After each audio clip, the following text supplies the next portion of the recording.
Bismillahirrahmanirrahim. Assalamualaikum warahmatullahi wabarakatuh. Alhamdulillah, malam ini kita ada kesempatan untuk bersiaran secara langsung melalui Facebook page NR Channel TV, dan doa kami kita semua terus diberikan kesihatan yang baik untuk menjalani ibadah puasa di bulan Ramadan. Semoga 10 malam terakhir Ramadan ini dalam kita mengejar Lailatul Qadar, kita akan terus perbanyakkan amalan-amalan kita.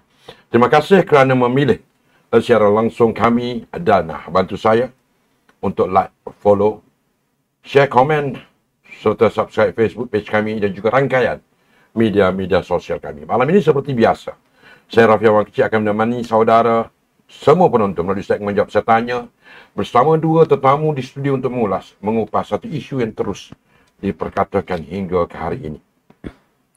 Baik, tidak ada media boleh mengelak daripada menyentuh diri seorang insan bernama Datuk Seri Najib Tun Razak, mantan Perdana Menteri Malaysia dan mantan Presiden UMNO. Beliau tidak ada jawatan penting dalam kerajaan bagi mempengaruhi apa-apa keputusan, sama ada dalam kerajaan atau dalam urusan mahkamah. Namun, pengaruhnya yang digambarkan oleh teriakan serta tulisan bosku mewarnai jejak-jejak politik di negara ini boleh memberi kesan kepada sesiapa yang enggan memberi perhatian kepada perjalanan dan perkembangan isu tersebut. Najib Razak tetap menjadi tumpuan. Beliau kini adalah satu fenomena politik. Mana-mana pemain politik yang gagal memahami fenomena ini bakal menempah jalan pintas ke pintu kecundangan. Najib Razak masih berbeza dalam urusan politik. Pandangan beliau dari sebelah jeriji besi tentang polisi kerajaan, antaranya mengenai polisi pengeluaran wang KWSP apabila rakyat merana di 4 polisi kerajaan sewaktu musim pandemik COVID-19 telah mempengaruhi keputusan kerajaan. Media menjadi rindu kepada sosok yang telah mencuri tumpuan Malaysia dan juga media dunia sejak rumah beliau diserbu dalam bulan Ramadan 1439 Hijrah selepas tewas dalam PRU ke-14. Cerita terkini mengenai mantan Presiden UMNO ini adalah mengenai permohonan beliau untuk mendapatkan pengampunan diraja setelah segenap ruang perundangan untuk pembebasan melalui keputusan mahkamah telah diusahakan. Sebagai insan berpengaruh, tindakan Najib Razak memohon pengampunan diraja ini membelah dunia politik, menyokong dan membantah. Masing-masing membawa hujah. Malah Majlis Peguam pun turut menyuarakan rasa tidak senang. Memang, Majlis Peguam tidak pernah senang dengan Najib Razak, malah membisu dalam isu melibatkan Hakim Muhammad Nazlan. Namun media bertanggungjawab untuk mendedahkan kepada umum sama ada permohonan Najib Razak untuk mendapatkan pengampunan diraja ini sah dari segi proses perundangan negara atau sebaliknya. Tidak jauh. Tidak juga boleh dinafikan tentang implikasi keputusan permohonan tersebut, khususnya implikasi politik jika Najib berjaya dalam permohonannya. Siapa bakal beliau terekam?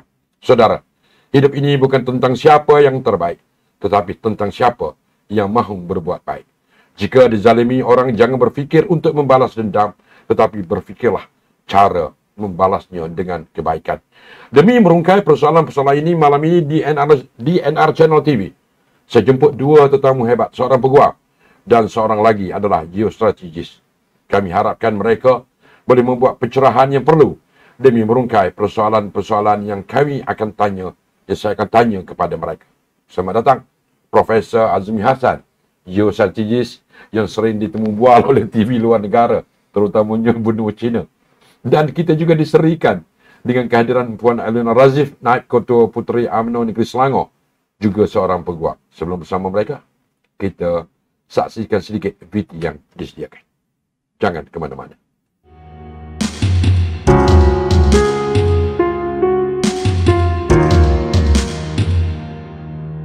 Kesilapan dilakukan peguam menjadi punca Datuk Seri Najib Razak terpaksa merengkuk dalam penjara, kata Hakim Besar Sabah dan Sarawak Datuk Abdul Rahman Sebli.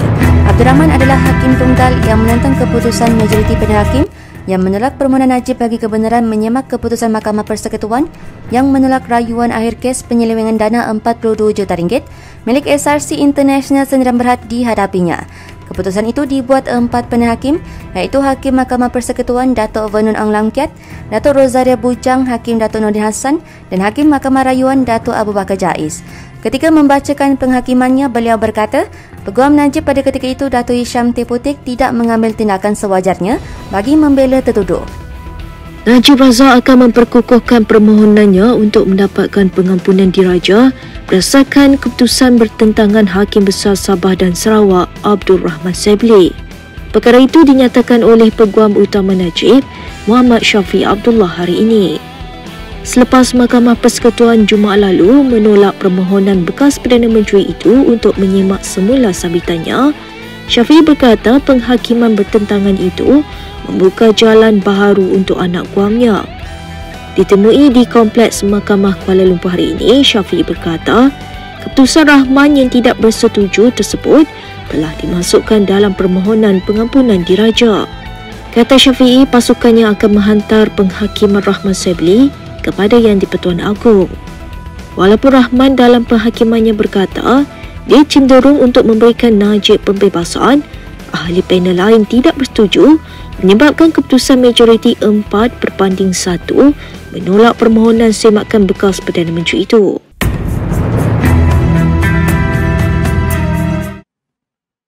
Assalamualaikum warahmatullahi wabarakatuh. Waalaikumsalam. Sihat? Sihat. Tok, terima kasih menjemput kita. Prof okey? Saya okey. Ramadan semua okey? So, Alhamdulillah. Terima kasihlah kerana Prof dengan Elina saya panggil berkesempatan untuk bersama saya malam ni di siaran 10 malam ni kita bersiaran. Suasana sambutan Ramadan, perempuan tentunya agak sibuk. Ya, bolehlah dikatakan sibuk. Tapi kali ni lebih sibuk dengan program politik. Peguam politik. Oh ya. Ketua Puteri. Ya. Perdana Negeri Selangor, Ketua Puteri Damansara. Apa pun tahniah kerana dipilih menjadi Ketua Puteri UMNO bahagian Damansara dan dilantik menjadi naib Ketua Puteri UMNO Selangor. Terima kasih. Prof tak marah kan kita lady first. Kita tanya pun. Hai, lady first ya. Okey, boleh. Baik, sebelum saya nak pergi jauh, okay, saya kalau boleh sebagai peguam, boleh Alina berikan sedikit penjelasan ringkas dari segi proses undang-undang yang diambil oleh Datuk Seri Najib yang ada kaitan dengan tajuk kita pada malam. Baik. Okey, proses perundangan ni baik saya ceritakan daripada awal lah sehinggalah ke tahap ini supaya dia merangkum menjadi satu perjalanan yang orang kata daripada awal sehinggalah ke titik terakhir ni. Jadi kita tahu seperti yang kita maklum, kes Datuk Seri Najib ini bermulanya di Mahkamah Tinggi di mana ia dihakimi oleh Yang Arif Datuk Nazlan lah, ya. Dan kemudiannya dibawa ke Mahkamah Rayuan, seterusnya ke Mahkamah Persekutuan dan akhirnya kita tiba di peringkat ini di mana diharapnya kita boleh membawa bukan kita, maksud saya Datuk Seri Najib boleh membawa kes beliau ke Royal Pardon lah, ya. Okey. Jadi di peringkat mahkamah tertinggi ini terdapat beberapa isu. Satu benda yang menarik tentang kes Datuk Seri Najib ni yang saya rasa kita patut lihatlah adalah kes ini dia setkan satu presiden ataupun permulaan kepada pelbagai isu. Ya, sebagai contohnya mempersoalkan kredibiliti antara yang dirungkaikan oleh pihak pembelaan pasukan pembelaan Datuk Seri Najib lah, ya. Antaranya adalah kredibiliti Hakim Nazlan sendiri, ya. Kerana sebelum ini ada 3 hakim yang telah diminta untuk bersidang untuk menghakimi kes Datuk Seri Najib ini, tetapi mereka decide untuk withdraw, ya, untuk recuse themselves. Jadi untuk Hakim Nazlan ini sudah dipersoalkan yang itu. Jadi dibawa pula ke Mahkamah Rayuan. Di mana di Mahkamah Rayuan hakim-hakim Mahkamah Rayuan juga berpendapat tidak ada isu tentang perkara ini dan seterusnya pergi ke Mahkamah Persekutuan dan juga perkara yang samalah dipersetujui oleh hakim-hakim di Mahkamah Persekutuan. Dan seterusnya isu tentang Queen's Counsel, kalau kita ada ingat, ya, Datuk Seri Najib juga telah ada meminta supaya diberikan peluang untuk diwakili oleh Queen's Council. Dan Queen's Council ini merupakan mereka yang mempunyai credibility ataupun mereka mempunyai satu kemahiran yang sangat tinggi lah dalam bidang-bidang yang khusus, yang antara option lah saya boleh katakan yang diminta, yang cuba diikhtiarkan oleh Datuk Seri Najib untuk kes beliau ini. Dan perkara itu juga tidak mendapat kelulusan ataupun dibenarkan oleh hakim-hakim. Dan seterusnya ke isu yang saya rasa yang sangat-sangat kritikal lah, antara isu yang hangat dalam kes ini, iaitu tentang peguam-peguam beliau di dalam kes ini. Jadi dalam kes ini dipersoalkan peguamnya itu, kita nampak pada satu peringkat itu peguamnya bertukar-tukar. Pada mulanya adalah Tan Sri Syafiee, kemudian pergi ke Datuk Seri Zahid Ibrahim sebentar, kemudian pergi ke Tuan Haji Hisham Tepotek ya. Jadi dia berpusing-pusing di situ, maka ada dipersoalkan isu-isu peguam ini. Ada yang menyatakan peguam ini telah mengakibatkan Datuk Seri Najib tidak mendapat representasi yang tepat. Tetapi ada juga yang menyatakan ini juga merupakan hak-hak peguam tersebut ya, yang mana saya rasa itu adalah dua isu yang berbeza lah. Jadi kita boleh lihat daripada Mahkamah Tinggi sehinggalah ke Mahkamah Persekutuan ini, isu-isu yang dibangkitkan oleh pasukan pembelaan Datuk Seri Najib ini pelbagai. Jadi itulah yang menarik, sebab bagi saya dalam perundangan ini dia tidak jalan yang lurus. Dia tidak hanya satu sahaja jalannya dan begitulah kita semua terpaksa menerima apa adanya. Tetapi terutamanya dalam kes-kes jenayah seperti ini, terdapat kepelbagaian untuk seseorang OKT itu atau orang yang kena tuduh ini untuk diberikan hak pembelaan. Jadi dia mempunyai, dan di bawah nas undang-undang sendiri, mempunyai mempunyai pilihan untuk mengambil jalan yang ini, mengambil jalan yang ini. Jika asasnya, prinsip asas perundangan ini, beliau merasakan beliau tidak mendapat satu apa orang kata trial maaf. Terasa pula saya boleh puasa ni maaf perbicaraan yang adil ya. Jadi prinsip undang-undang itu. Okay. Baik. Sebab kata bulan puasa tadi kan, kita bagi dia relax. Tapi macam ni lah. Saya nak sambung apa okay. tadi. Sila. Dalam sistem penghakiman dia, proses dia panjang. Okay. Tetapi bila terdapat satu titik hitam, katakan saya tak sebut, Alina sebut tadi, Hakim Nazlan tadi, bila terdapat satu titik hitam ataupun satu bahaya sebelah, maksudnya OKT itu tidak akan mendapat pengadilan yang sepatutnya. Itu satu hal, waktu prosesnya yang Alina sebut tadi. Sebab saya ingat bila Alina sebut bila terdapat satu titik hitam di Michigan, Amerika Syarikat, baru 2 minggu lepas OKT telah disabitkan kesalahan membunuh. Dan hakim membaca dalam penghakiman dia kata OKT ni sepatutnya tak payah minta bicara kerana tak menunjukkan kesalahannya. Bila dia cakap macam tu, Mahkamah Persekutuan 7 orang tu, keputusan keluar 7-0. 7 mengatakan bahawa hakim itu bias. Sepatutnya padahal sikit itu. Sikit. Jadi disabitkan kesalahan, terus terbatal. Dihapuskan kesalahan tu. Jadi itu menunjukkan Tok Rafi bahawa hakim tu memainkan peranan penting. Ya, hakim tu manusia. Tapi bila terdapat sejarah-sejarah lampau, kaitan-kaitannya, dan bila Tok Rafi masa off air tadi bukan kaitan tentang kerja, career, kaitan dengan keluarga pun disebutkan tadi, itu boleh mengaburi seseorang tu. Jadi ini menunjukkan bahawa rasa tidak puas hati, adakah OKT Datuk Seri Najib itu mendapat keadilan sepenuhnya seperti yang sepatutnya. Itu yang menjadi persoalan sekarang. Menarik ni. Maknanya kalau ini corak wacana kita malam ni, kita benarkan Puan Alina juga bertanya apa ni Prof, dan Prof juga boleh mencelah bahawa kita nampak suasana. Baik, bila Prof sebut begitu, saya nak tanya Puan Alina. Ya. Adakah Puan merasakan sistem kehakiman sekarang ini sedang berada di landasan yang betul? Prof juga boleh tambah. Itu pendapat tu susah sikit lah kalau saya nak komen sebenarnya ya, sebab ini melibatkan sistem kehakiman kita dan seperti yang sedia maklum, sistem kehakiman kita ini juga mempunyai kuasa yang berasingan dan juga mempunyai kod-kod etika mereka yang tersendiri. Ya, jadi kalau nak disentuh adakah mereka ini berada di landasan yang betul ataupun tidak?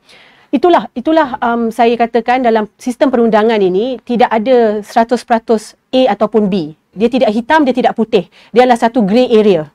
Ya, jadi di mana pendapat setiap hakim, ya, pandangan dan sebagainya itu diambil kira. Jadi itulah sebagai contoh, walaupun ramai hakim yang bersetuju dengan keputusan, tetapi kita pun ada keputusan dissenting judgment kita panggil, ya, daripada salah seorang hakim yang besar itu menunjukkan bahawa dalam sistem kehakiman ini pun tidak 100%-nya ada perlu persetujuan. Ya. Jadi bila ada timbulnya satu dissenting judgment yang mengkritik institusi, bukan mengkritik lah, memberi pandangan yang Ma'arif beliau, jadi itu menunjukkan sebenarnya sentiasa ada ruang dan peluang di dalam sistem kehakiman kita ini untuk memastikan, sebab objektif utamanya dan kini kita kena ingat, sebab ini adalah prinsipal asas, ya, hak OKT, hak seseorang itu yang termaktub di dalam Perlembagaan Persekutuan, ya, hak dia untuk mendapat bukan hanya sekadar representasi yang baik dan dibicarakan, tetapi hak untuk memastikan perbicaraan tersebut berlaku dengan adil. Okey? Baik. Dr. Raffi, sekali lagi. Okey. Saya suka bila dicelah dia kan. Berhati-hati Elina berjawab kerana beliau seorang peguam. Saya faham tu. Tapi bagi saya tak perlu berhati-hati. Baik, sebelum Prof sambung. Adakah keputusan ini nak ditutup mulut semua rakyat untuk tidak membicarakannya? Kalau itu Prof bagi tahu tentang sikap berhati-hati ini tadi. Tidak, bagi saya kita boleh berbicara sebab penghakiman telah pun berlalu. Ya, dan bagi saya bukan konten lagi bila kita mengkritik ataupun mengkomen penghakiman itu tak ada masalah. Kerana perbicaraan telah lepas. Jadi, tapi saya tertarik dengan etika bila Elina sebut etika hakim-hakim itu dijaga oleh mereka sendiri. Saya bagi orang luar kira itu tak adil tu. Kalau etika itu dijaga oleh kumpulan sendiri, memanglah mereka nak jaga diri sendiri. Kenapa saya berkata demikian? Sekali lagi saya suka guna analogi. Hakim Clarence Thomas. Salah seorang hakim yang paling senior dalam Mahkamah Persekutuan Amerika Syarikat, selama ini menerima hadiah lumayan bercuti daripada seseorang dan hakim itu tidak melaporkannya. Dan ini menjadi isu kerana hakim Clarence Thomas ni dia lebih pro kepada Republican. Jadi orang Demokrat, Parti Demokrat naik angin. Mengatakan Clarence Thomas ini memang setiap penghakimannya memang dia pro kepada Parti Republican. Jadi macam mana Parti Demokrat ni nak dikatakan nak suruh hakim Clarence Thomas ni dimasukkan dalam jawatankuasa disiplin, nak disiplinkan dia. Kat Amerika Syarikat pun dia ada sistem macam kita. Maknanya sistem hakim itu menghakimi hakim sendiri. Tapi Parti Demokrat tak percaya. Kerana hakim tak akan mencela hakim yang lain. Jadi mereka menggunakan senjata politik untuk memberi tekanan. Jadi bagi saya tak salahnya, katakanlah UMNO umpamanya sebagai organisasi, kalau tak silap saya menghantar ataupun permohonan untuk pengampunan. Itu bila Tok Rak sebut tadi Datuk Najib yang hantar, saya rasa itu yang September tahun lepas kot. Itu daripada Datuk Najib sendiri. Tapi yang sekarang ini adalah memorandum dihantarkan oleh organisasi UMNO menggunakan justifikasi yang dissenting judge tadi. Ya, betul. Itu yang dikatakan bahawa tak ada salahnya. Dan rakyat juga buat petition. Buat petition, tak ada salahnya. Dikatakan untuk membuat petition itu, untuk mengkritik penghakiman itu, sebab perkara dah berlaku. Kerana berlaku di Amerika Syarikat, kerana mereka katakan di Amerika Syarikat itu demokrasi yang setulin-tulinnya, sebaik-baiknya.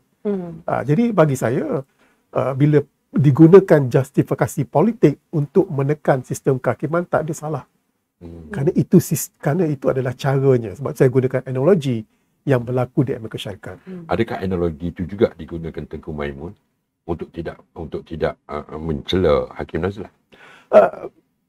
Bagi saya gunakan di Amerika Syarikat, memang orang Amerika dia tak percaya sistem kehakiman itu akan mencela rakannya sendiri, tidak akan berlaku. sama dengan Hakim Tuan Clarence Thomas ni tidak akan berlaku. Jadi sebab tu digunakan tekanan politik. Prof pun berhati-hati juga ni. Tak ada sebab itu dia katakan bahawa bila Majlis Peguam dan juga sebelum ini bekas-bekas Presiden Majlis Peguam mengkritik orang politik kerana menekan sistem kehakiman, kenapa ini berlaku adalah orang politik dia tak percaya hakim-hakim itu, jawatankuasa itu akan mencela hakim rakan mereka. Sebab itu dia katakan bahawa sepatutnya Majlis Peguam melihat justifikasi UMNO menghantar petition itu adalah dissenting judge itu. Itu dikatakan amat penting sekali. Bagi saya lah kalau nak dibandingkan. Dissenting judge. Dissenting. Tidak, kita kata tak bersetuju lah. Baik, Prof ada baca penghakiman yang diberikan oleh Yang Arif Rahman Shibli. Baik, saya tanya Prof, adakah penghakiman yang dibuat oleh Yang Arif Hakim ni, dia boleh memberi kesan kepada sistem perundangan negara dan juga di pandangan mata dunia? Sistem ini berada di landasan sama seperti yang Prof sebut ataupun undang-undang itu berbeza-beza di negara-negara tertentu? Hakim tu menyatakan bahawa Datuk Seri Najib tidak mendapat keadilan sepenuhnya. Itu dikatakan sistemnya. Tapi isunya adalah 4 lagi hakim tidak dikatakan melihat perkara itu berlaku. Tapi bagi saya, walaupun satu saja hakim yang menentang, tetapi pengujahannya dikatakan amat penting sekali, amat kritikal sekali. Sebab tu bila Majlis Peguam, bekas Presiden Majlis Peguam mengkritik orang politik, mereka tak sentuh langsung di hakim yang menentang ni. Kerana dalilnya adalah amat kuat, iaitu keadilan kepada orang kena tuduh telah tidak dapat disempurnakan. Jadi bagi saya itu penting. Dibebaskan. Ya, sepatutnya dibebaskan. Memang betul lah, 13 hakim dah mendapati Datuk Seri Najib salah. Tapi asasnya adalah permohonan pengampunan UMNO itu bukan berasaskan kepada dalil hakim menentang itu. Bukan perkara salah tak salah, bukan isunya sekarang. Baik, Puan Narina. Ada 2 perkara menarik yang disentuh. Tadi pun disentuh oleh Prof tadi, Yang Arif Hakim ni, dalam penghakiman dia ni. Pertama, dia sebut kesilapan peguam punca Datuk Seri Najib di penjara. Ada dalam video awal tadi. Dan disebut lagi keputusan bahawa Najib tidak adil di penjara kerana kesilapan peguam. Boleh ulas dan Prof kalau boleh tambah. Dia suka menjelaskan. Okay. Sebab dia melibatkan sesama peguam ni kan. Jadi bila disebut kesalahan peguam tu, saya pun tersedak jugalah sikit walaupun Ramadan ni. Okay. Tapi berkenaan dengan kesilapan peguam. Jadi konteks kesilapan peguam tu adalah kemungkinan semasa, boleh saya katakan sebagai seorang peguam juga saya nampak sedikit chaotic lah. Saya terpaksa admit lah perkara tersebut bila saya melihat pertukaran peguam itu dan sebagainya, yang agaknya membuatkan dalam keadaan huru-hara kucak-kacir sedikit itu, maka pandangannya adalah ia telah membantutkan pembelaan yang baik untuk Datuk Seri Najib. Tetapi saya perlu tekankan di sini, walaupun mereka bertukar dan sebagainya, tetapi itu adalah hak, ya, kita perlu fahamkan, itu adalah hak OKT untuk melantik ataupun membuang mana-mana peguam yang mewakili beliau kalau beliau merasakan mungkin beliau boleh mendapatkan representation ataupun representasi yang lebih efektif. Sebab kita kena seingat saya lah, DSN tidaklah menyatakan dia membuang Syafiee. Membuang tu macam keras sangat, dia bukan membuang lah, mengeluarkan Tan Sri daripada tim beliau, bukan kerana Tan Sri tidak efektif, tetapi beliau merasakan apa salahnya kalau ada ialah untuk memastikan dia cover semua angle lah dari sudut itu untuk mendapat representasi dengan peguam yang able, ya. Jadi isu yang berlaku adalah Tuan Haji Hisham telah meminta untuk extension of time untuk membaca, dan ini adalah perkara yang biasa. Jadi tapi hakim tidak bersetuju dengan perkara itu. Jadi saya nampak perkara ini dia tidak boleh kata salah ataupun betul. Sebab dalam peguam, dari segi peguam, kita sebagai peguam sendiri, macam saya contohnya, saya juga boleh memilih sekiranya saya merasakan saya tidak boleh lagi meneruskan kes tersebut kerana saya rasa saya sudah tidak mempunyai keupayaan untuk mewakili anak guam saya dengan baik. Maka hak untuk saya menarik diri itu sepatutnya dihormati. Saya patut diberikan hak tersebut Oleh mahkamah. oleh mahkamah. Kerana macam mana you nak paksa juga seorang peguam untuk teruskan kes kalau dia merasakan dia sudah tidak efektif? You tidak boleh memaksa. Dan mungkin itu adalah satu poin sebenarnya, tetapi mungkin yang boleh digunakan oleh pihak pembelaan, tetapi mungkin dilihat pada ketika itu kerana timeline-nya begitu sempit sekali. Tetapi itu tidak, bagi saya, kita tidak boleh menyatakan itu menidakkan dua perkara, iaitu untuk OKT memilih peguam yang beliau rasakan lebih efektif, yang boleh membantu beliau untuk menang kes dan sebagainya. Dan juga Itu hak OKT. Itu hak OKT, dan juga kita kena ingat hak peguam juga boleh untuk tarik diri sekiranya dia pun merasakan dia sudah tidak boleh memberi hikmat yang efektif kepada anak guam. Adakah Puan Elina nak mengatakan Tengku Maimun ketika itu membuat keputusan yang salah? Saya tidak, soalan. Okey, saya tidak boleh menyatakan yang seorang Tak daripada apa yang dia cakap tadi. Tidak, saya bukan menyatakan dia membuat keputusan yang salah, tapi saya memberikan sudut pandangan mungkin yang Arif membuat keputusan berdasarkan satu dapatan dan pandangan, tetapi bagi saya lah juga saya bukan cover lah, saya cuba untuk menyentuh secara menyeluruh dari perspektif seorang peguam juga. Saya tidak boleh menyatakan yang keputusan itu salah lah. Tetapi saya nak cakap, saya nak tekankan ya. Ni kena ada disclaimer, saya nak tekankan sebenarnya terdapat pelbagai orang kata angle lah dari sudut peguam dan juga OKT. Ya. Bro. Ya, Tok Rak, sebenarnya ia bukan kepada budi bicara hakim. Ini Mahkamah Rayuan saya rasa ini. Tapi bagi saya orang biasa layman yang tak nak belajar undang-undang. Mahkamah Persekutuan ke Mahkamah Persekutuan yang Tengku Maimun? Ya, Mahkamah Persekutuan. Adalah apabila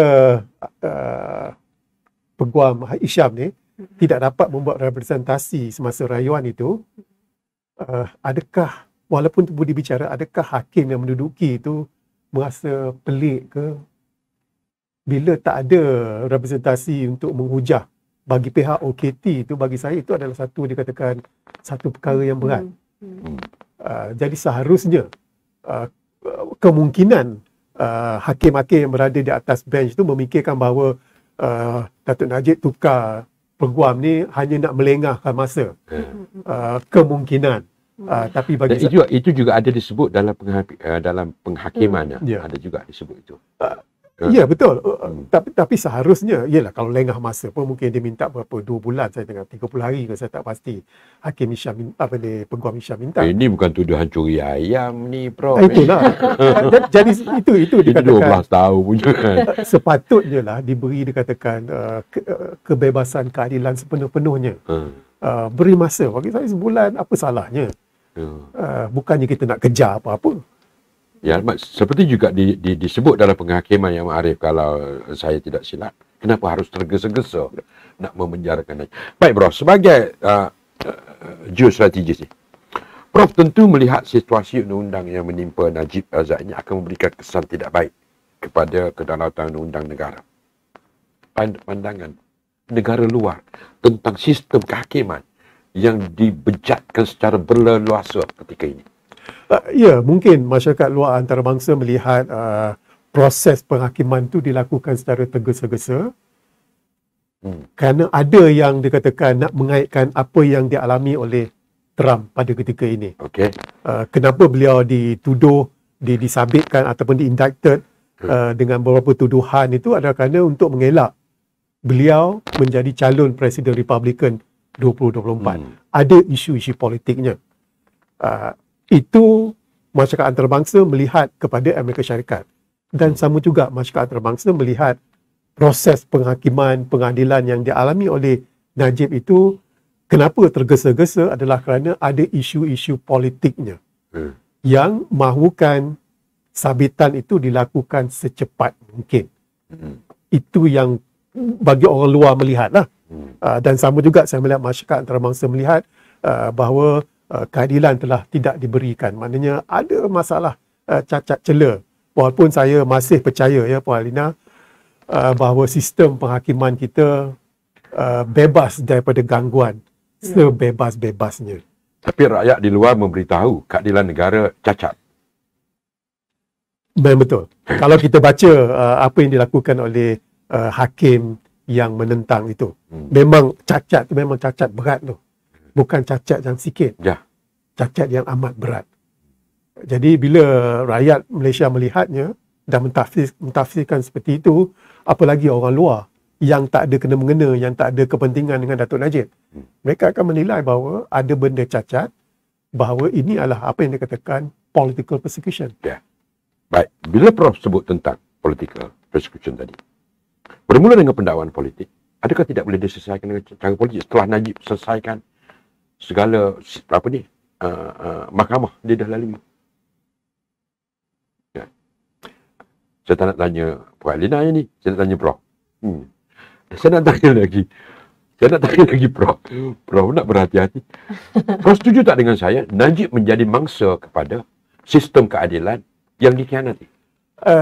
Najib mungkin menjadi mangsa kerana sistem keadilan kita digunakan untuk mencapai objektif kita politik bagi mereka. Relax sekejap. Okay. Dan kita tahu bahawa perkara ini bermula bila 2018 Barisan Nasional tewas dan ada kerajaan baru, maka dia ada objektifnya. Dan ini telah diakui sendiri oleh Peguam Negara Tommy Thomas yang menulis bukunya dengan panjang lebar. Dan kita tahu kenapa beliau dilantik, kerana ada objektif-objektif politiknya. Dan bagi saya, sebab itu saya katakan keyakinan saya sistem keadilan kita masih utuh, tapi ianya dipergunakan dengan menggunakan orang-orang tertentu, dengan lantikan-lantikan politik tertentu. Dan orang itu pun dah mengaku bahawa lantikan beliau, katakan sebagai Peguam Negara, itu adalah mempunyai tujuan objektif. Dan ini memang ternyata. Baik, kenapa kerajaan ataupun dia panggil Suruhanjaya Kehakiman, kenapa tidak melihat ini satu ancaman kepada institusi? Kenapa tidak ada pihak yang cuba nak membetulkan, adapkan yang salah kepada tribunal ataupun yang sepatutnya? Kerana mereka mengatakan bahawa mereka ada protokol sendiri. Dan bila SPRM melakukan siasatan tu terhadap Hakim Namzlan, Ketua Hakim Negara mengatakan bahawa tak ikut protokol.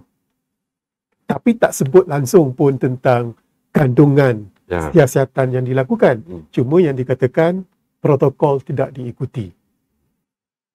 Dan bagi saya pelik sekali lagi lah orang luar melihat, rakyat Malaysia melihat. Rakyat dah cerdik sekarang. Ya, dah cerdik dah. Alah, protokol je.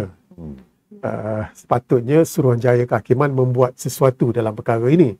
Walaupun SPRM tak ikut protokol. Kalau nak ikutkan SPRM, ikut protokol. Sebab tu dia beritahu kepada Ketua Hakim Negara. Supaya Ketua Hakim Negara, Suruhanjaya Kehakiman mengambil tindakan. Tapi kemungkinan Ketua Hakim Negara melihat, kita tolak tepi protokol tu, melihat tak ada apa-apa kesalahan, salah laku yang berlaku, sebab tu mungkin tidak diambil tindakan terhadap hakim yang berkenaan. Awal tadi Prof bagi satu analogi tentang hakim di luar negara yang ada kepentingan dan akhirnya menang 7-0. Dia jelas disebut dalam mahkamah bagaimana Hakim Nazlan ketika awal berkepentingan dalam beberapa perkara, tapi masih dikekal dan dinaikkan pangkat. Tanya lawyer, dia tak nak jawab lagi ni. Ya, betul, naikkan pangkat. Dan juga ada Peguam Bela menggunakan isu ini, tetapi tidak diterima sebagai hujah. Bukti ini nak dibawa bukti baru daripada awal tidak dibenarkan. Jadi macam mana Peguam Bela nak menggunakan hujah ini? Jadi akhir-akhirnya sekali adalah bila hakim yang dissenting itu mengeluarkan perkara ini, sepatutnya dan dicampur dengan surat SPRM yang bagi saya eloklah dibocorkan. Kalau tak dibocorkan, kita tak tahu kesahihan siasatan SPRM ini. Jadi bagi saya, seperti orang putih kata Datuk Rak, the ball now is on the Suruhanjaya Kehakiman feet. Kerana tindakannya adalah daripada mereka. Dan masih belum terlambat untuk melakukan sesuatu. Sebab kalau tidak, akan tertanya-tanya, akan timbul spekulasi bahawa sistem kehakiman kita tak adil. Kan dah susah lah. Puan Elina, berada dalam sistem kehakiman yang pada saya, mungkin bukan pandangan Puan Elina ataupun Profesor, berada dalam sistem kehakiman yang sedang dicela maruah dan martabatnya. Pandangan you tentang institusi kehakiman masa kini. Oh, dicela ya. Rakyat sedang mencela ni. Mencela institusi kehakiman ya. Bukan institusi, rakyat mencela hakim yang pekak, hakim yang buta ni. Itu saya punya style lah. Kalau nak komen tentang isu pencelaan ni, bagi saya sebab ini adalah satu perkara yang terbuka. Kita pun tak boleh, kalau persepsi rakyat melihat hakim seperti itu, makanya sebab isu ni bagi saya subjektif lah, bagaimana kita nak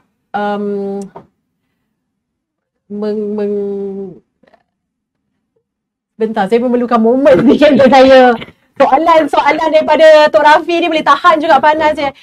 Sebab kalau saya nak kata perception rakyat mencela sistem kehakiman itu, sebab kita kena faham tanpa sistem kehakiman pun kita, institusi sebuah negara itu pun akan runtuh. Jadi kita tidak boleh tidak ada kan. Tetapi saya juga faham yang merosakkan seorang saja ni Hakim Nazlan je. Ya, keputusan sebuah hakim tu tidak boleh memuaskan hati semua pihak. Dan ya, tapi saya rasa saya nak sentuh kalau dibangkitkan isu ini adalah, saya rasa persepsi. Jadi persepsi, saya rasakan rakyat melihat apabila perkara-perkara ini tidak. Ya, persepsi. Okay. Persepsi lah. Persepsi. Kerana itu nak jawab dia. Saya berikan peluang pada Prof sebentar lagi. Tapi saya nak menjawab soalan Tok tadi. Saya rasa itulah persepsi rakyat itu apabila, itulah saya kata di awal pada mulanya tadi saya menyatakan dalam kes Datuk Seri Najib ini pelbagai isu yang ditimbulkan yang menjadikan kes ini menarik. Dan kita kena ingat daripada awalnya, dan persepsi ini bukan kepada keputusan yang dibuat dan sebagainya, tapi lebih kepada perkara pertama yang kita perlu faham. Ini adalah kes Datuk Seri Najib Tun Razak, mantan Perdana Menteri, bekas Perdana Menteri. Satu kes yang besar, maknanya ialah mendapat liputan media dan sebagainya. Jadi ada expectation lah, saya rasa reasonable expectation mungkin daripada masyarakat dan sebagainya untuk sekiranya hakim yang mendengar kes ini, mungkin hakim yang mempunyai pengalaman ataupun pengalaman. Dan kita boleh nampak dalam kes ini yang Hakim Nazlan ini adalah kali pertama beliau preside over a case of a criminal case. Ya, kita tidak mempersoalkan credibility beliau, itu adalah keputusan judiciary, tetapi kita tidak boleh deny perkara itu boleh menimbulkan perception, dan kita tidak boleh menghalang ataupun marah masyarakat untuk mempunyai perception tersebut. Jadi isu pertama adalah dia dilihat sebagai satu hakim yang pertama kali untuk kes jenayah kes jenayah yang besar. Dan kemudiannya isu saya sebutkan di awal tadi, credibility, apabila banyak isu seperti dia tidak declare mengikut pandangan pembelaan yang tidak declare dia punya conflict of interest dan sebagainya, sebab dia bukanlah konflik yang berkepentingan, kerana dia bukanlah hakim yang pertama yang di approach untuk preside over this case. Dia ada 2-3 hakim lain yang semua pilih untuk recuse themselves. So isu, saya rasa perkara-perkara ini yang membuatkan, yang create that perception. Jadi bila perception sudah timbul, kita tidak boleh menghalang lah. Kita tidak pun boleh marah. Jadi bagi saya, untuk itulah institusi kehakiman itu, saya tidaklah menyatakan dia sudah jatuh, sudah sakit dan sebagainya. Cuma perception lah, saya kata tadi. Bolehkah institusi kehakiman ini jatuh atau berdiri hanya dengan persepsi? Ini institusi salah satu tonggak negara ni. Ya, betul. Ya, walaupun dinamakan ungkapan persepsi, tapi ini adalah sistem kehakiman negara. Ya.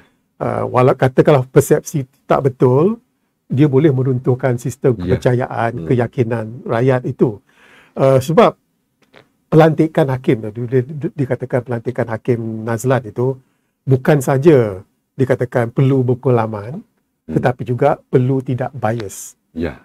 Itu penting. Sebab hakim ni adalah manusia biasa. Dan bila hakim itu dilantik, ada sebab kenapa dilantik.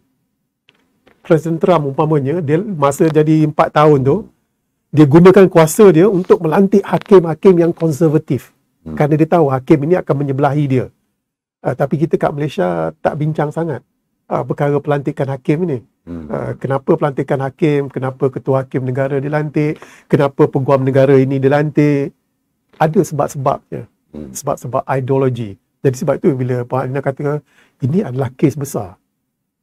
Dan kes sebesar ini yang menghakimi itu perlulah orang yang betul. Bukan saja berpengalaman, tetapi juga yang paling penting adalah tidak bias. Itu pentingnya. Sebab itu timbul persepsi sekarang. Dan persepsi ini akan menjadi bertambah buruk kita campur yang dissenting judge itu. Itu memang dah kacau bilau dah. Walaupun satu dissenting judge, 4 dikatakan bersetuju dengan penghakiman itu, yang satu ini dalilnya cukup kuat. Kalau kita baca satu persatu dalil itu, itu yang membuat persepsi negatif itu. Itu yang rakyat memberontak. Itu yang memberontak itu. Tapi apa yang boleh kita buat lepas ni? Sebab tu saya katakan sekarang the ball is on their feet. Sistem kehakiman atau Pusuruhanjaya kehakiman untuk melakukan sesuatu. Kerajaan tidak boleh masuk campur. Siapa dia? Kerajaan. Jangan masuk campur. Jangan masuk campur. Biar Suruhanjaya. Kerana Suruhanjaya mengatakan mereka mempunyai etika sistem sendiri untuk mengadili, menghukum hakim yang salah laku. Jadi perkara ini ialah persepsi negatif telah timbul. Dan persepsi negatif ini bukan saja terbit daripada penyokong-penyokong Datuk Seri Najib. Tidak. Ini juga terbit kepada orang-orang di luar sana yang tak ada kepentingan dengan UMNO, tak ada kepentingan dengan Datuk Seri Najib. Jadi ini negatif, persepsi negatif yang seharusnya dibetulkan secepat mungkin. Perlu nampak tak dalam isu atau kes Datuk Seri Najib ni, sebahagian besar rakyat di luar ni, saya rasanya undang-undang je, belajar undang-undang ni lebih mengatasi mereka tak, mereka membaca, mengikuti. Baik, Prof. Geostrategis.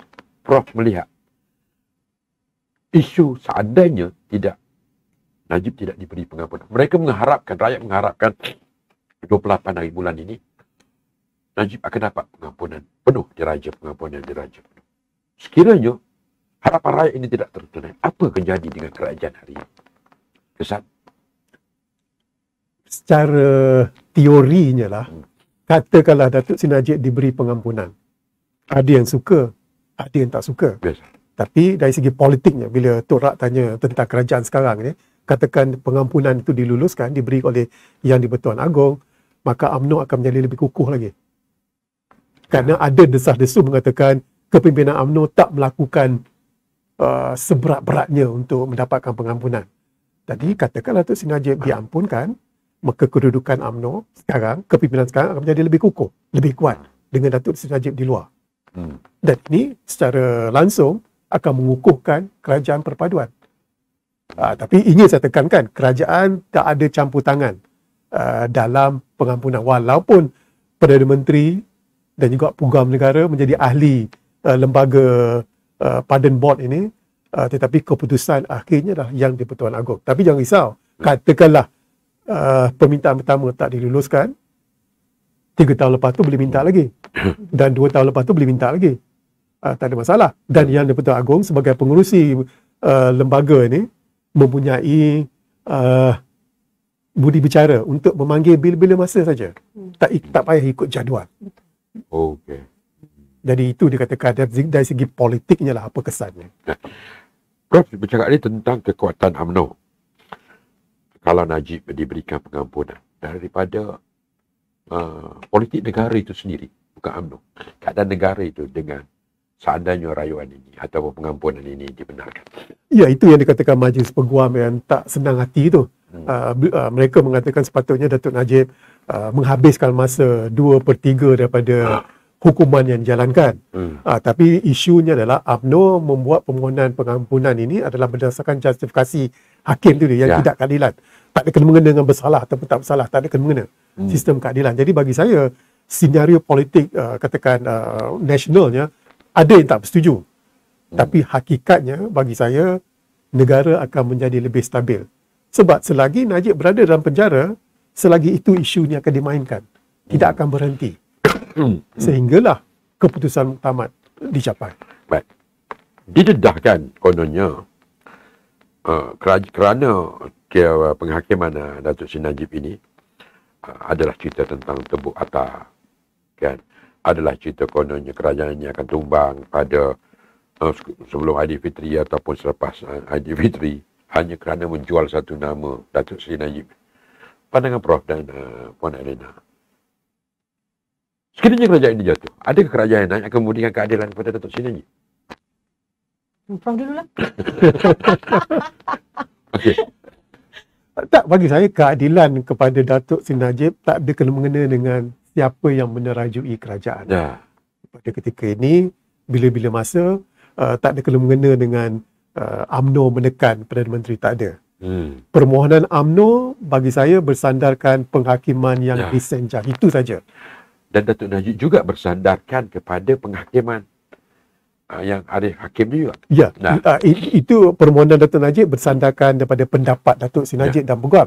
Tapi ini UMNO bersandarkan pendapat hakim yang seorang itu. Jadi bagi saya memang ada keselarian lah dua-dua permohonan itu.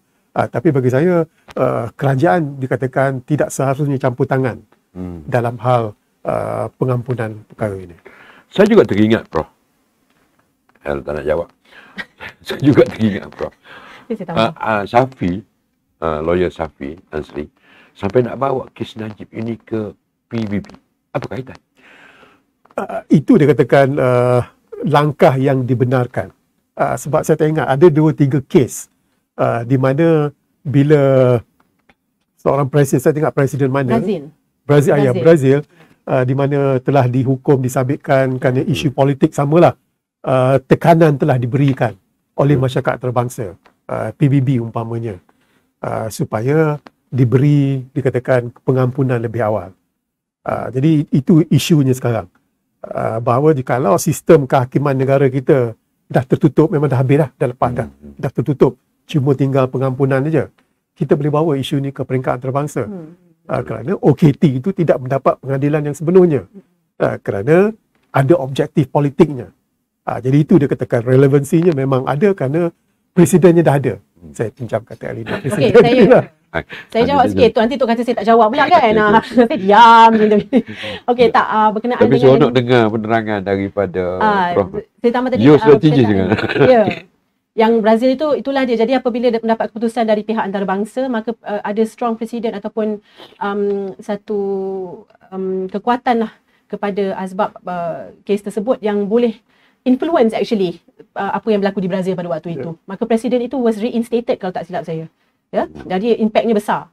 Jadi menjawab soalan Tok tadi, saya nampak isu yang politik kaitannya dengan kes Datuk Seri Najib ini. Pandangan saya nampak ada dua pandangan adalah sama ada kita melihat Datuk Seri Najib sebagai satu aset dan mungkin ada pihak yang melihat beliau sebagai satu liability.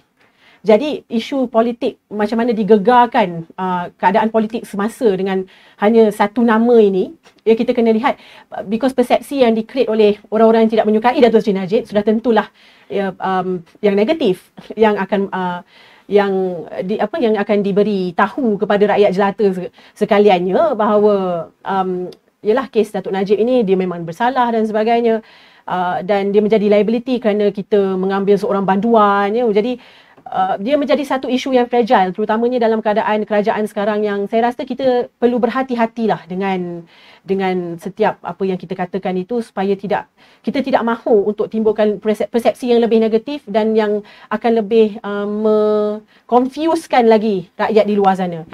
Yang accept pula Perdana Menteri pun bukan banduan tu. Perdana Menteri. Saya pun nak sebut semasa PMX di penjara kan, tekanan antarabangsa begitu hebat sekali, tekanan antarabangsa. Cuma tak masuk tribunal saja. Jadi konsep strategi sama dengan Datuk Seri Najib. Sama. Kerana PMX pun telah menjalani proses keadilannya. Tapi Prof, ada dua isu berbeza. Betul kan kalau saya silap? Perdana Menteri sekarang ini mendapat pengampunan penuh sebagai satu syarat untuk nak membentuk kerajaan PH ketika itu. Adakah saya silap? Dengan apa yang nak dilalui Datuk Najib, ini dua benda yang berbeza, Prof. Sukar nak jawab, tak tahu apa yang nak. Tapi bagi saya sama ada PMX ataupun Datuk Seri Anwar mendapat pengampunan ataupun tidak, kerajaan Pakatan Harapan akan terbentuk juga. Cuma itu mungkin janji Pakatan Harapan bahawa jika mereka menjadi kerajaan, Perdana Menteri akan mengusulkan permohonan pengampunan. Sebenarnya benda tu lagi berat lagi. Kerana kerajaan sendiri. Tapi yang ini cuma organisasi UMNO yang sebahagian daripada kerajaan, itu saja. Jadi terdapat keselarian dalam kes ini. Ya, memang betul menarik bila Datuk Ra menyebut tentang kes PMX tadi. Betul. Baik, Prof. Marahnya rakyat, marahnya ahli UMNO kepada UMNO kononnya kerana tidak berjuang untuk Datuk Seri Najib sehingga mengugut. UMNO tarik sokongan, cukup jangan menyokong kerajaan perpaduan ini. Adakah itu boleh menyelesaikan masalah? Benda itu akan menyusahkan kita sendiri dengan ugutan-ugutan ini. Tapi bagi saya, jangan kita campur adukkan dengan kerajaan sekarang supaya campur tangan dalam hal dikatakan sistem keadilan pengampunan ni. Bagi saya, UMNO sudah cukup kuat untuk campur tangan, memberi tekanan politik, biar UMNO yang lakukan. Sebabnya kalau kerajaan yang buat, kalau Pakatan Harapan juga campur tangan, ia boleh merosakkan kerajaan. Jadi bagi saya, kestabilan kerajaan perpaduan itu amat penting sekarang untuk dikekalkan. Prof setuju Datuk Seri Najib diberikan pengampunan penuh diraya? Siapalah saya nak kata setuju sebagai ataupun rakyat, sebagai ahli akademik. Ya, sebagai rakyat melihat proses pengadilan yang dilakukan, melihat hujah-hujah hakim yang menentang, ya, saya setuju. Puan Elina? Saya mengharapkan supaya ada satu sinar positif untuk Datuk Seri Najib. Berdasarkan juga situation yang telah berlaku lah kan, keadaan daripada awal sehingga ke hari ini, apa yang telah dilalui oleh beliau, dan juga saya rasa kekuatan kepada dissenting judgement Yang Amat Arif Datuk Abdul Rahman Sabli tu. Ya, kalau boleh tak saya nak petik apa yang dia cakap tu? Boleh, sila. Lama saya tunggu. Tapi memang in English pula dia kata at the end of the day, the right question to ask is whether the decision had caused injustice to the applicant. Okay? And there's a difference, ada perbezaan between making a right decision, keputusannya betul, and a decision that will cause injustice. Boleh mengakibatkan ketidakadilan kepada OKT. The difference is like doing the right thing and doing it right. Kita membuat perkara yang betul, tetapi adakah cara kita melakukan itu dengan tepat? Begitulah. Itulah kata-kata Yang Amat Arif Datuk Abdul Rahman Sabli yang saya rasa memang sangat quite very convincing lah bagi saya, dan boleh dijadikan satu pengukuhan yang kuat sekiranya kita nak buat royal application untuk royal pardon tersebut. Saya nak bagi ruang kepada Puan Elina. Itulah saya tanya Prof je tadi, saya pun tu. Untuk Puan Elina simpulkan, kita pun dah sejam lebih ni. Oh ya ke? Tu berborak tak sedar kita. Untuk Puan Elina simpulkan implikasi dengan apa yang berlaku pada kes yang melibatkan Datuk Seri Najib ini sebagai atas batang tubuh Seri Najib, Datuk Seri Najib, atas institusi kehakiman itu sendiri. Implikasinya adalah, okey, saya pun nak sentuh sikit kalau ada yang tertinggal nak. Sebelum tu ada sebenarnya saya nak kembali sekejap je kalau boleh kepada isu peguam-peguam tadi, sebab saya nak kena clarify, saya takut terlepas pandang tadi. Ada dua berkaitan dengan isu peguam yang tadi. Ada dua perkara yang perlu kita lihat. Pertamanya adalah kes Datuk Seri Najib ini daripada tempoh Mahkamah Tinggi all the way sampai ke Federal Court agak laju sebenarnya, dalam about 4 years. Sebab dia appeal ni pun mengambil masa yang lama, kita kena tunggu dates dan sebagainya. Jadi untuk dia sampai ke tahap Mahkamah Persekutuan dalam tempoh 4 tahun, itu adalah laju bagi saya. Dan yang kedua, itu adalah kali pertama semasa di Federal Court itu untuk Datuk Najib meminta supaya peguam-peguamnya itu diberi peluang untuk melantik peguam yang baru. Maka kalau nak dikatakan dia sengaja dengan sengajanya try to defer dan sebagainya, saya rasa tidak. That's not the case lah. Kerana mengikut apa yang berlaku itu, kesnya berjalan dengan agak cepat. Dan saya rasa dia patut diberikan peluang untuk, seperti yang saya katakan, sekiranya dia merasakan dia boleh mendapatkan representasi yang lebih baik, itu adalah hak beliau. Dan kita kena ingat, itu adalah hak kita di bawah undang-undang, sudah termaktub. Kita ada hak untuk mendapat effective representation dan kita berhak untuk mendapatkan satu trial yang adil. Prinsip, kita kembali kepada basic prinsip. Tidak perlu kita ceritakan tentang undang-undang itu dan undang-undang ini, tapi kembali kepada prinsip asas perundangan, justice itu sendiri. Kita ini adil bagaimana. Itu pandangan saya. Dan satu lagi, kita juga tidak boleh menidakkan jasa dan apa yang telah dilakukan oleh Datuk Seri Najib kepada Parti UMNO. Dan sebenarnya saya juga merasa sedih apa yang telah berlaku kepada beliau, dan saya rasa kita kena kenang. Dan kita kena acknowledge dan kenang jasa-jasa beliau, terutamanya semasa di PRN. Dan saya rasa ini adalah hakikat yang kita kena terima. Kalau ada sesiapa tak nak terima tu, okey, tapi Bagi saya inilah realitinya, kerana kita nampak aura dan ikon bosku itu apabila turun ke padang menyantuni orang-orang ramai rakyat, kita nampak tidak ada, saya mohon maaf, tapi pada setakat ini tidak ada sesiapa lagi yang mencapai tahap aura yang tersebut apabila dia turun padang. Jadi itu saya rasa boleh menyebabkan kenapa orang-orang UMNO ini begitu emosi, begitu ialah marah ya apabila mereka melihat Datuk Seri Najib begini sekali terkena. Jadi itulah pada saya, apa-apa pun letakkan prinsip perundangan itu pada yang paling asas itu di peringkat yang tertinggi, iaitu setiap manusia ya, OKT itu patut diberikan ruang dan peluang yang sebaiknya. Dan kalau Datuk Seri Najib menggunakan apa-apa sahaja peluang yang diberikan kepada beliau mengikut nas undang-undang, kenapa perlu kita menidakkan perkara itu? Itu adalah saya punya overall conclusion. Okey, baik Prof. Sebelum Prof buat simpulan, saya nak tanya soalan satu pada Prof. Sistem tu okey. Adakah Datuk Seri Najib ni pada pandangan Prof menjadi mangsa kepada satu kumpulan konspirator untuk melenyapkan dia daripada politik Malaysia? Ya, sistem keadilan kita memang okey. Sama juga bila orang kata UMNO tu okey. Cuma yang mencacahkan UMNO dalam UMNO tu sendirilah. Jadi sama juga dengan sistem keadilan. Yang mencecahkan sistem keadilan tu adalah kerana sempat juga Prof tembak UMNO tu. Kerana orang yang hakim je lah. Ya. Tapi hakikatnya adalah Tok Rafi dan Puan Alina bahawa memang Datuk Najib itu adalah boleh didefinisikan sebagai mangsa politik. Dan pensabitannya adalah political persecution. Dan sebagai kesimpulannya lah, saya masih menanti pentingnya strategi UMNO. Macam mana nak menarik perhatian masyarakat antarabangsa supaya tekanan diberikan